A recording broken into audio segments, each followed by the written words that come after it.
রাজ্যের অর্থনৈতিক অবস্থা তলানিতে, হসপিটালে বেড নাই কেন, ভাঙড়ে হসপিটালগুলোকে উন্নত মানের করার যখনই কথা বলি অর্থের দুরবস্থার কথা বলে, সরকারি কর্মচারীদের ডিএর কথা বললে অর্থের দুরবস্থার কথা বলে, স্বাস্থ্য কেন্দ্রের মান উন্নয়নের কথা বললে অর্থের দুরবস্থার কথা বলে, শিক্ষক নিয়োগের কথা বললে অর্থের দুরবস্থার কথা বলে।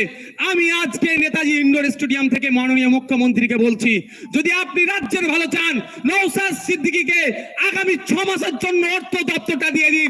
রাজ্যের অর্থনৈতিক অবস্থা আমি পরিবর্তন করে দেখিয়ে দেবো। নির্দ্বিধায় বলছি, যদি অর্থনৈতিক দুরবস্থা পরিবর্তন না করতে পারি, রাজনীতি করাই আমি ছেড়ে দেবো। যেদিন দায়িত্ব দেবেন তারপরের দিন থেকেই সরকারি কর্মচারীদের কেন্দ্রীয় সমাহারের ডিএর ব্যবস্থা করে দেবো, এবং যে কটা সমাজ কল্যাণমূলক প্রকল্প চলছে একটাও বন্ধ হবে না, সবটাই চালাবো। তাই বলছি, মমতা ব্যানার্জি যদি সদিচ্ছা থাকে, নওশাদ সিদ্দিকীর হাতে রাজ্যের অর্থ